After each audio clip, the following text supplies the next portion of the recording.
I never thought a simple road trip would turn into the worst night of my life, not in a million years.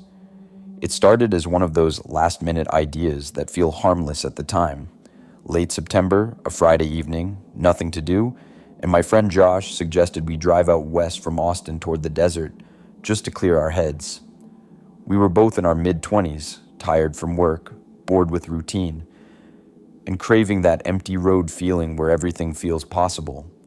The plan was simple: drive through the night, camp somewhere remote, watch the sunrise, and head back. No rush, no expectations, just us, the car, and miles of open road. We left the city around 6 in the evening, traffic thinning out as the sky burned orange and then faded into dark blue. Music was loud, windows were down, and for the first couple of hours, everything felt perfect. The highway stretched ahead of us like it always had, familiar and safe. Somewhere after we turned off the main road and onto a long, empty stretch of back highway, the atmosphere started to change. The streetlights disappeared. The radio signal got weaker. Even the air felt heavier, like the night was pressing in around the car. I remember glancing at the dashboard clock and realizing it was just past 10, but it felt much later. My GPS froze, then went completely black. I tapped the screen, thinking it overheated or lost signal, but it didn't come back on. Josh joked about it at first, saying we were officially off the grid, but I noticed he turned the music down without saying anything. The silence outside the car was intense. No wind, no insects, nothing. Just the hum of the engine and the tires against the road. We drove like that for a while, both of us quiet, when I noticed headlights in the distance that never seemed to get closer. They stayed far ahead, just hovering until suddenly they vanished like someone flipped a switch. That was the first moment I felt genuine unease. Not fear exactly, just the sense that something wasn't lining up right. About 20 minutes later, we saw a gas station sign glowing ahead of us. It was one of those tall signs you can see from miles away, bright and familiar, and honestly, it felt like a relief. We hadn't planned to stop, but we both agreed it wouldn't hurt to stretch our legs and grab some water. The weird thing was that we should have already passed the last town marked on the map, but neither of us questioned it too much. When we pulled into the station, the parking lot was completely empty. No cars, no trucks, nothing. The lights were on, though, casting that yellow glow that makes everything look slightly unreal at night. I got out of the car and immediately noticed how quiet it was, even quieter than the road had been. The sound of gravel under my shoes echoed more than it should have. The glass doors were unlocked, and inside the shelves were fully stocked, like the place was ready for customers who just never came. There was no clerk at the counter. I called out, expecting someone to appear from the back, but no one answered. Josh grabbed a couple bottles of water while I stood near the door, suddenly feeling like we were somewhere we weren't supposed to be. That's when I noticed footprints on the dusty floor near the counter, leading toward a door marked "Employees Only." They looked fresh, dark against the dust, like someone had just walked through mud and then inside. I pointed them out to Josh, and his face tightened. Before either of us could say anything else, the door behind us slammed shut hard enough to make both of us jump. The sound echoed through the store, and my heart started racing. I rushed to the door and grabbed the handle, but it wouldn't move. It felt locked, solid, like someone was holding it from the other side. The lights overhead flickered once, twice, and the low buzzing sound grew louder. The air felt wrong, thick and stale, and I had the overwhelming feeling that we were being watched. From somewhere deeper in the store, I heard a slow, dragging sound, like something heavy being pulled across the floor. It wasn't fast.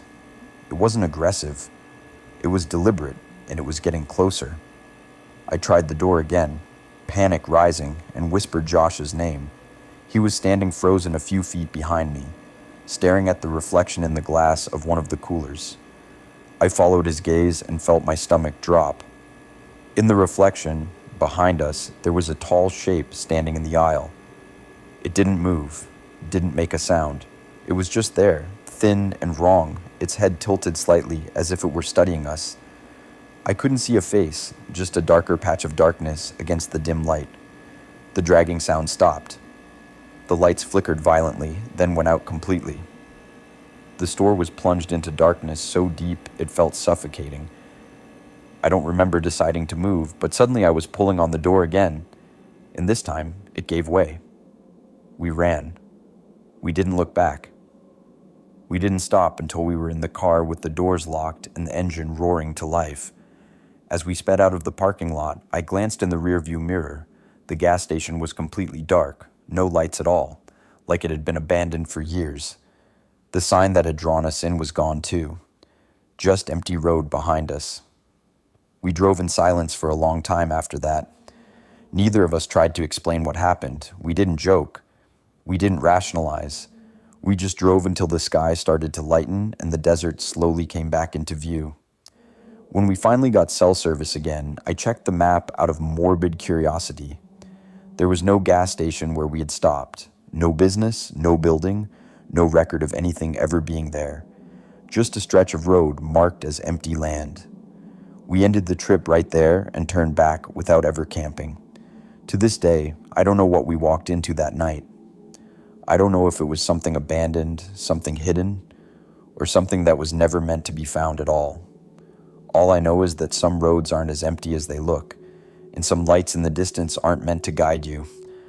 I don't take road trips at night anymore, and if I ever see a lone gas station glowing on an empty highway again, I won't stop, no matter how badly I need to.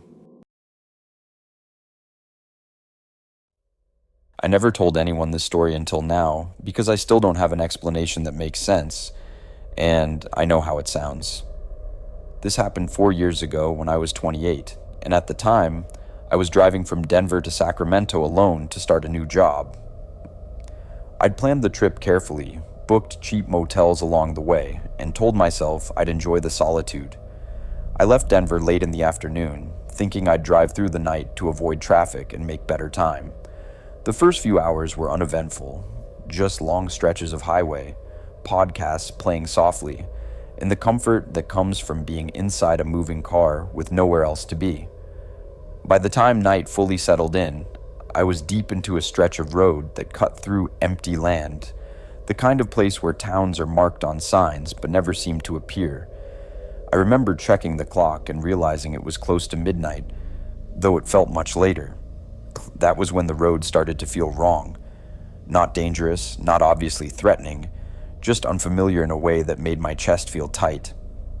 The lane markers looked faded, like they hadn't been repainted in years, and the reflectors along the shoulders seemed spaced farther apart than usual, making the darkness between them feel endless. My phone lost service, which didn't surprise me, but then my GPS started rerouting me every few minutes, recalculating, without changing the path. I ignored it and kept driving, telling myself the signal would come back eventually. About 15 minutes later, I realized I hadn't seen another car in a long time.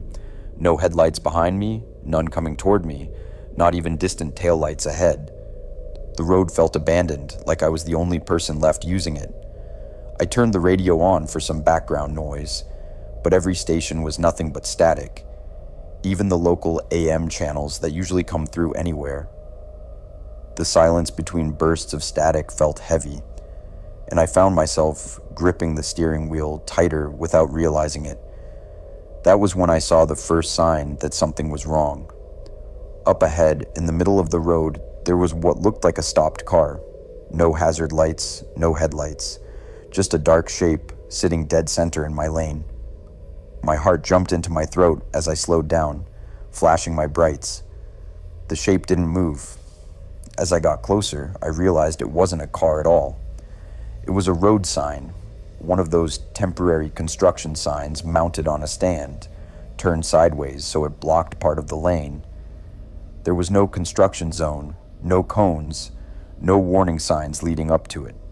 Just that single sign, sitting there like it had been placed deliberately. I swerved around it and kept going, but the unease lingered. A few minutes later, I passed another sign, then another. Each one was different, some blank, some faded, some with reflective tape, peeling off, all placed awkwardly close to the road as if someone wanted drivers to notice them.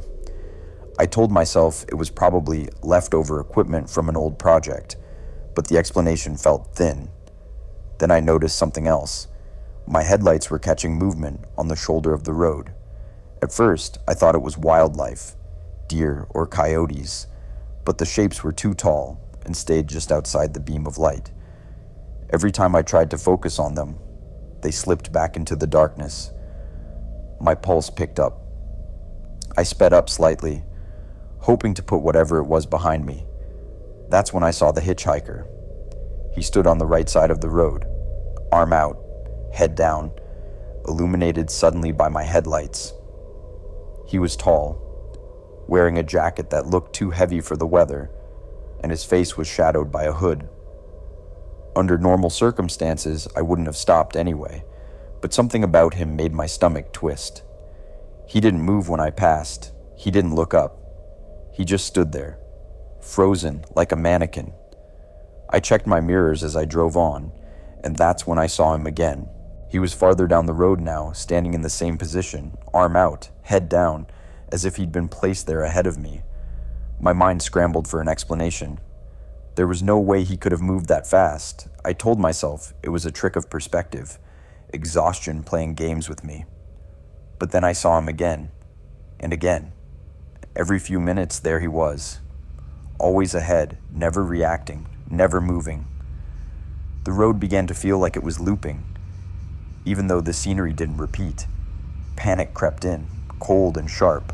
I tried calling someone, anyone, but my phone had no signal. I considered turning around, but there were no turnoffs, no shoulders wide enough to safely stop. The hitchhiker appeared one last time, closer than before, and this time, I noticed something that made my blood run cold. His arm was bent at an unnatural angle, too long, hanging lower than it should have. As I passed him, the headlights briefly caught his face, and I realized there were no features, no eyes, no mouth, just smooth, pale skin reflecting the light. I screamed and floored the gas, my heart hammering so hard it hurt. The road stretched on, and then, without warning, my engine cut out. The dashboard lights went dark, and the car began to slow. I coasted to a stop in the middle of the lane, surrounded by nothing but darkness. The silence was absolute. I sat there, frozen, barely breathing. Then I heard footsteps, slow, deliberate, crunching on gravel, moving toward my driver's side door. I couldn't see anything outside, but I knew something was there. I locked the doors even though they already were. The footsteps stopped inches from my door. I felt pressure, like someone leaning close, and then a soft tapping on the window. 3 slow taps. I squeezed my eyes shut and begged the car to start. The engine suddenly turned over on its own, roaring back to life. I didn't question it. I hit the gas and drove, not daring to look in the mirrors. After what felt like hours, I saw lights ahead. Real lights. A town. As I crossed into it, my phone buzzed with notifications as service returned. The radio came back on. The road looked normal again. I pulled into the first gas station I saw and sat there shaking for a long time. When I checked the map later, there was no record of that stretch of road I'd driven through. No construction signs, no reports, nothing. I finished the trip in daylight and never drove that route again.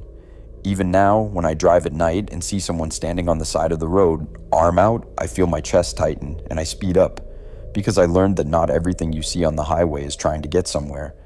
Some things are just waiting.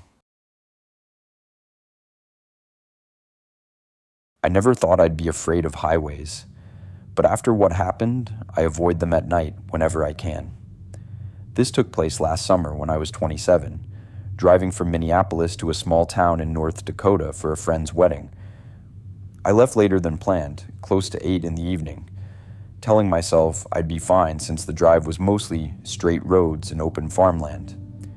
The sun had just set when I crossed into rural territory, and the world narrowed down to my headlights, the white lines on the road, and endless darkness on either side.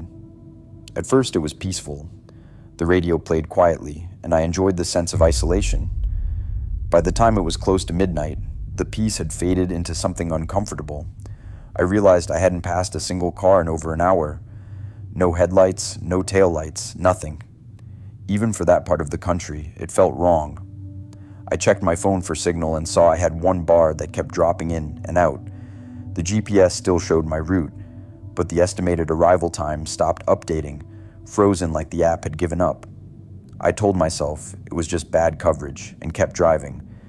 Then I noticed something strange about the road itself. The mile markers didn't seem to move. I passed the same number twice, then again, even though I was clearly making forward progress. I slowed down, thinking maybe I'd imagined it. But when the same marker appeared a third time, a cold weight settled in my stomach. I looked for a turnoff or a place to pull over, but the road stretched straight ahead, uninterrupted. A few minutes later, I saw a farmhouse light in the distance, a single yellow glow far off in the fields. It felt like a lifeline. As I drove, I realized it wasn't getting any closer. No matter how long I went, it stayed the same size, hovering at the edge of my vision. I tried ignoring it, focusing on the road, but then another light appeared on the opposite side, then another behind me, all the same distance away. It felt like the road was surrounded by these lights, watching. My breathing became shallow and I turned the radio up to drown out my thoughts. Instead of music, I got a burst of static, followed by a voice. It was faint and distorted, like someone speaking from far away. I couldn't make out the words, but it sounded urgent. I switched stations, but everyone carried the same voice, overlapping itself, whispering through the static. I shut the radio off entirely. That's when the headlights behind me appeared. They came out of nowhere, bright and centered in my rearview mirror. I felt a strange mix of fear and relief, thinking another driver had finally caught up. But the relief didn't last. The headlights stayed at the exact same distance, perfectly aligned no matter how fast I went. I slowed down to let them pass. They didn't. I sped up, my heart racing, and they matched me effortlessly. My chest tightened. I told myself not to panic, that maybe the driver was distracted. The road dipped slightly, and when it leveled out, the headlights were gone. I let out a shaky breath, trying to calm down. Then my dashboard lights flickered. The speedometer dropped to 0, even though I was still moving. The engine began to sputter, like it was losing power. I whispered for it not to die, gripping the wheel. Ahead, in the center of the road, I saw something standing. At first, I thought it was a person. As my headlights hit it, I realized it wasn't moving at all. It was tall and thin, with limbs that seemed too long, standing directly in my lane. I swerved at the last second, my tires screaming, and missed it by inches. In my side mirror, I saw it turn its head slowly to follow my car, its movement stiff and unnatural. I felt tears streaming down my face as I pressed the gas. The engine coughed once more, and then went silent. The car rolled to a stop, headlights illuminating empty road ahead. I sat there, shaking, unable to move. The silence was complete. Then I heard footsteps in the grass beside the road, slow and deliberate, moving closer. They stopped near my door. I could feel something standing there, close enough that the air felt heavy. My door handle rattled gently, once, twice. I sobbed, begging out loud for the car to start. Without warning, the engine roared back to life. I didn't hesitate. I floored it and drove, my vision blurred with tears. After what felt like forever, the road changed. I saw a highway sign I recognized, then another. Cell service returned. The mile markers started making sense again. I pulled into the first rest stop I saw and sat there shaking until the sun came up. I checked maps later, trying to find where it happened, but the stretch of road didn't exist the way I remembered it. There were no reports of power issues, no strange lights, no sightings. I still had to attend the wedding, but I drove only during the day after that. Even now, when I'm on a dark, empty road and see a single light in the distance that doesn't move, I feel my stomach drop. Because I know some roads don't just take you where you're going. Some of them don't want you to leave at all.